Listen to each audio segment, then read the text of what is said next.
3. Baseball trick shots. Wait. Bonjour everyone, Pantoufleee here today for a new video in which we're going to talk about the upcoming tested premiums and collectibles that are hitting the 7.7 update.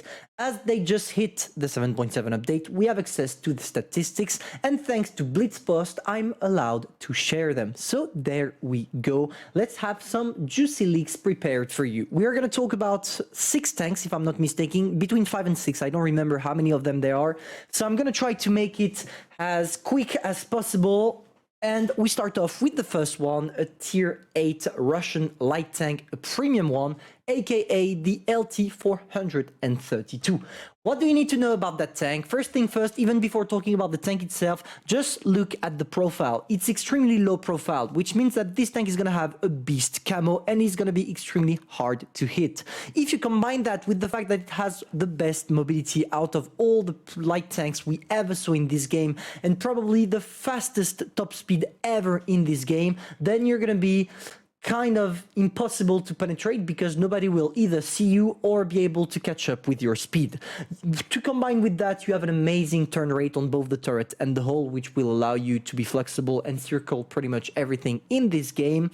And on top of that, of course, you have an armored turret. So it's basically a T-54 lightweight, but on steroid, and like a lot of steroid.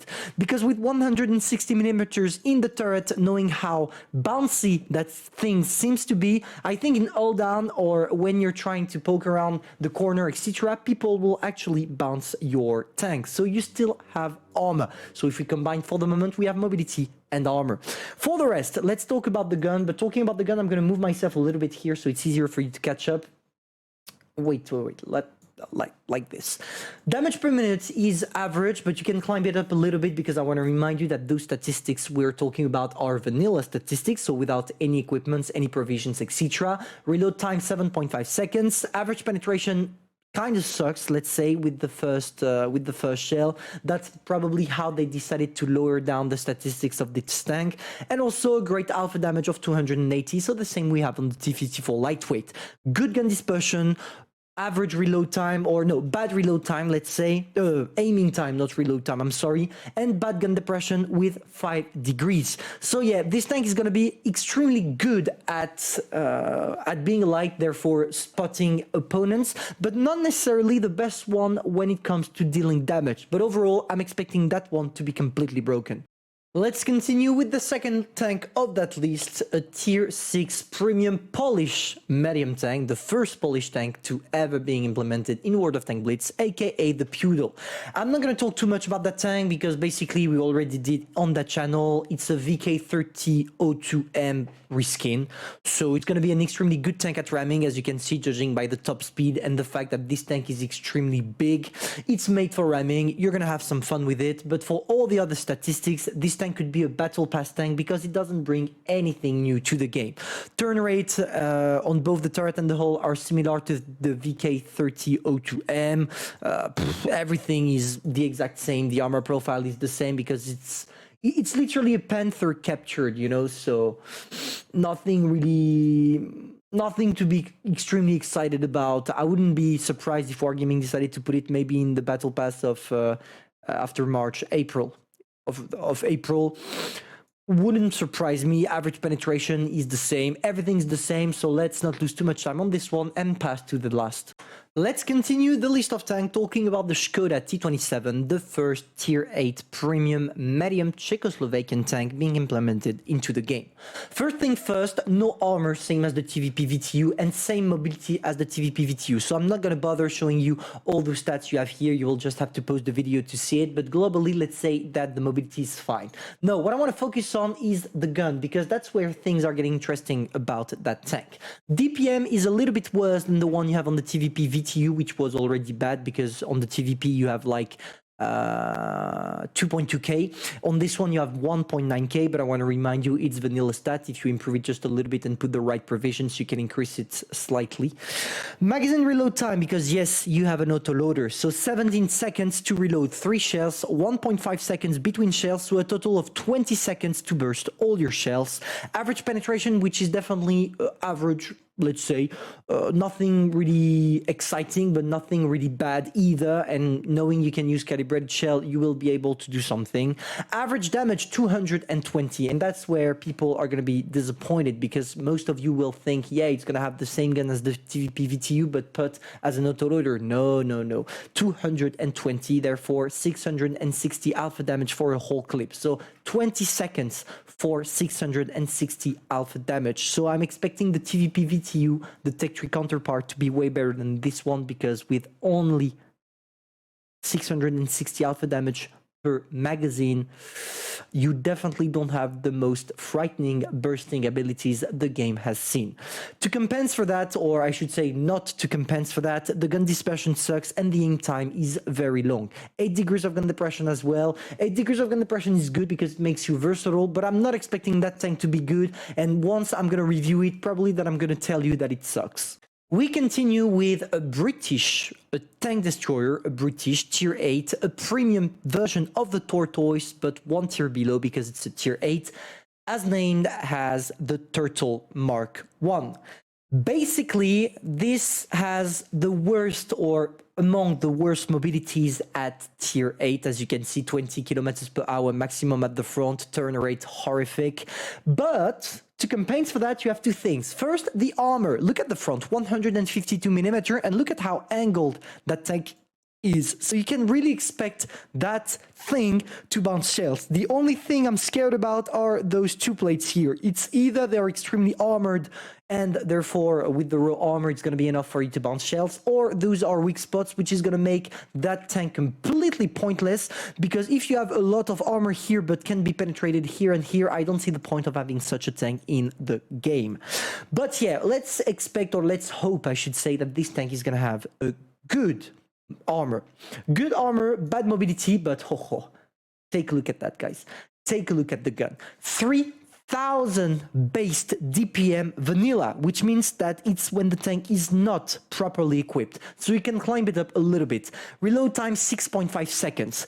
Average penetration, insane. 232 with your regular, 263 with your gold shell, and 54 with your HE. But look at the average damage, and that's where things are getting interesting. That's the first tank in the game being implemented with a 330 alpha damage gun. So I'm excited to see what the max roll is going to look like, what is the lowest roll it can possibly do, and if it really impacts to climb up from a 310 alpha damage gun to a 330. So we'll have to wait and see. Aim time is great as well, 3.5 seconds, and the gun dispersion is insanely good. So yeah, this tank, when it comes to the armor and the gun, is a beast, and it features 10 degrees of gun depression. And just look at how the tank is, like aesthetically talking. With this tank, if you use your 10 degrees of gun depression like it's intended to, I'm pretty sure you can have a really wild armor and not be penetrated. Therefore, this tank is going to be a beast, a literal beast in all down. Let's continue with the tank everybody is already aware of, the Magnus, which is the Battle Pass reward for the new Battle Pass that is coming in March. Basically a T1 heavy, a little bit reskinned because it has that little gladiator helmet on it, which is basically going to count as spaced armor. But beside that, that tank is strictly the exact same as its Tech 3 counterpart that you can find the tier 6 heavy in the American Tech 3 line, but I completely forgot the name. I'm sorry about that, but basically the exact same armor because they are sharing the same hull. The top speed is exactly the same because they are sharing the same engine. Turn rate exactly the same. And gun, wait, I'm gonna, I touched something by mistake.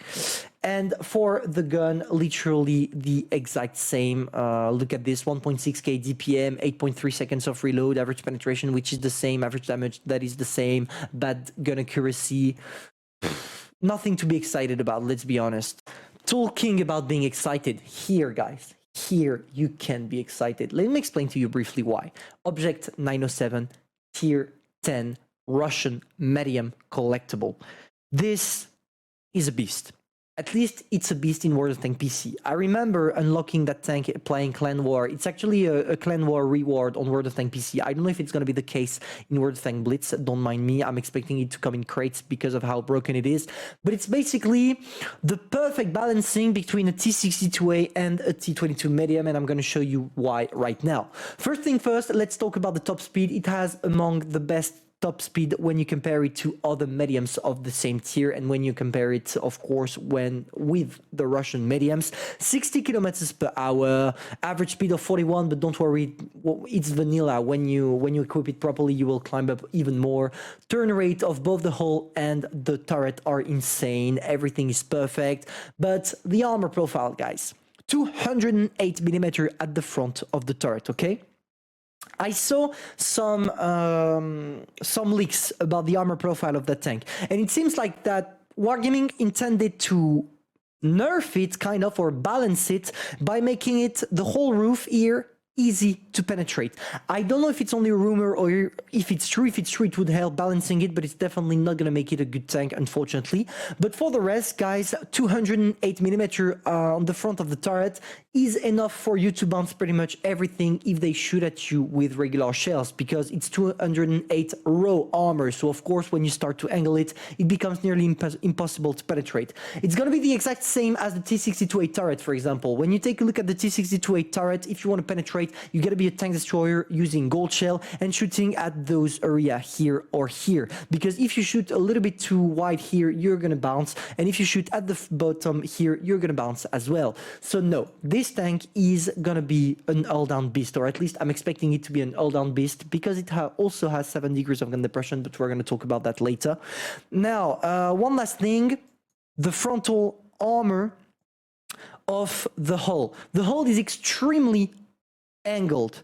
It's not armored, but it's angled. So sometimes you're going to have some magic bounces if you over angle it at the top. For example, you're in front of a hill, someone's shooting at you like that, and the shell is just going to do like... You get the spirit. I suck with those kind of things. And of course, what would be a Russian medium without the deadly gun? And here it's no exception. 3.2k based DPM, so without equipping the tank with anything, which means that to counterbalance it, they went for an average penetration that is lower than the traditional mediums of the same tier, because you have 240 with your regular and 300 with your heat shells. But it's not a problem, just use calibrated shell and you will climb up to 254 here and 330 there. So it's definitely going to be enough for you to overkill pretty much every single tank you're going to encounter. The average damage is the same as pretty much all the Russian mediums, 310.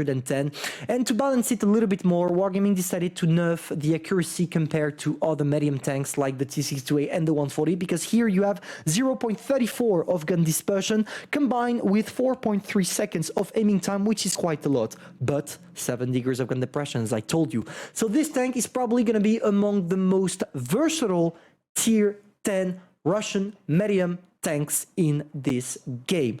We'll have to wait for it to be released, but it seems like a promiscuous tank to completely wreck your opponent. So yeah, let's add maybe another broken tank at tier 10.